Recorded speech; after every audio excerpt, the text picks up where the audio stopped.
अस्सलाम वालेकुम दोस्तों।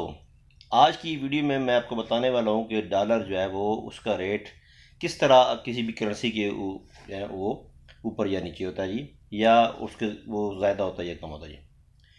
तो इसके लिए हमें जो है ना वो सबसे पहले तो इंपोर्ट और एक्सपोर्ट का सिस्टम जो है वो समझना होगा। ठीक है जी। इसमें यह है कि हम जो चीज़ें बाहर भेजते हैं, दूसरे ममालिक को हम देते हैं, फ़रोख्त करते हैं, भिजवाते हैं, तो वो तो हम कर रहे हैं, एक्सपोर्ट कर रहे हैं। ठीक है जी, वो हम बरामदात कर रहे हैं जी। और कुछ चीज़ें जो हैं वो हमारे पास आ रही हैं, दरामदात हैं, यानी इस चीज़ को हम इंपोर्ट कर रहे हैं। तो जितनी भी चीज़ें हम इंपोर्ट कर रहे हैं, बाहर से इंपोर्ट कर रहे हैं, उसके लिए हमें उनके अगेंस्ट जो है वो पेमेंट जो करनी थी वो डॉलर की पेमेंट करनी होती है। और जो चीज़ें हम भिजवा रहे होते हैं, हम बाहर के मुल्कों को, दूसरे मुल्कों को दे रहे होते हैं, उसकी हमने डॉलर के अंदर अमाउंट रिसीव करनी होती है। तो यूँ क्या है कि हमारा जो है इस तरह एक्सचेंज होता है डॉलर्स। तो हमारी चूँकि अक्सर ये हो जाता है कि आपकी जब कि आप चीज़ें जो बाहर भेज रहे हैं, जो चीज़ें आप एक्सपोर्ट कर रहे हैं, जब वो कम होंगी तो आपने लेस अमाउंट जो है वो बाहर से रिसीव करनी है, और चीज़ें मंगवाते हैं वहाँ से तो फिर आपने ज़्यादा वहाँ पे जो है ना वो डॉलर पे करने हैं। तो इसलिए आपका जो डॉलर का डिफरेंस आता है, आप पास जो डॉलर है वो उसमें डेफिसिट में चला जाता है, आप पास नुकसान होता है कि आप पास डॉलर होते नहीं है। तो फिर आपने डॉलर परचेज करना होता है, किसी भी तरीके से कहीं से भी आपने डॉलर का अरेंज करना होता है।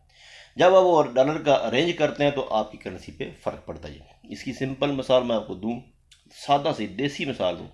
आपने अक्सर देखा होगा कि जब किसी भी वेजिटेबल वगैरह की, ख़ास तौर पे आप टमाटर की देख लें, अनियन का देख लें, जब उसकी शॉर्टेज होती है तो उसकी जो प्राइसेस जो है वो यकदम से ऊपर चली जाती हैं। तो उसमें क्या होता है कि उसकी शॉर्टेज होती है, डिमांड ज़्यादा होती है। तो उसमें हर बंदे की कोशिश होती है कि ये मैं चीज़ ले लूँ ताकि जो है ना वो कहीं ये चीज़ ख़त्म ना हो जाए। तो हर बंदा उसकी दौड़ में होता है, डिमांड बढ़ जाती है, और उसमें उसकी प्राइस जो फिर और ऊपर चली जाती है, यानी कि देखते ही देखते उसकी प्राइस और ऊपर चली जाती है। तो सेम ये चीज़ है। दूसरी चीज़ ये है कि आपके पास एक तो तरीका ये हो गया कि आप अपनी एक्सपोर्ट्स बढ़ाएं।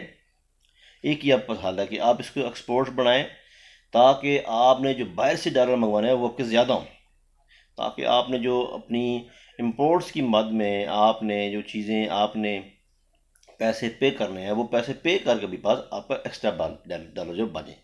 दूसरा तरीका ये है कि मैंने अपनी दूसरी वीडियो में भी कहा था कि दूसरा तरीका क्या है कि आप जो है वो बाहर से आपकी फॉरेन रेमिटेंस हो, यानी आपके जो लोग हैं, आपकी जो मैन पावर है, जो पर्सनल हैं, जो बाहर काम कर रहे हैं मुख्तलिफ कंट्रीज़ के अंदर, वो डॉलर की शक्ल में आपको जब रेमिटेंस भेजेंगे या तो किसी और करेंसी में, तो उस तरह भी आपकी करेंसी उस उनके मालिक के अगेंस्ट जो है वो मजबूत होगी। तीसरा ये है कि आज जो वर्चुअल काम है, वर्चुअल सिस्टम है, ऑनलाइन जो सिस्टम है, इसमें भी आप डॉलर्स कमा सकते हैं। तो इसमें हमारी जो पढ़ी लिखी जो है ना वो ये जो स्किल्ड हमारे जो है जनरेशन है, उसको इसमें चाहिए कि वो इसमें काम करे, ताकि इस तरीके से भी हमारे मुल्क के अंदर जो है वो डॉलर आए। तो यही वो चीज़ें हैं जिनसे हम डॉलर्स को अपने अंदर, अपनी कंट्री के अंदर मंगवा सकते हैं।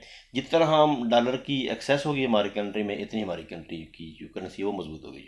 Thank you. अल्लाह हाफ़िज़।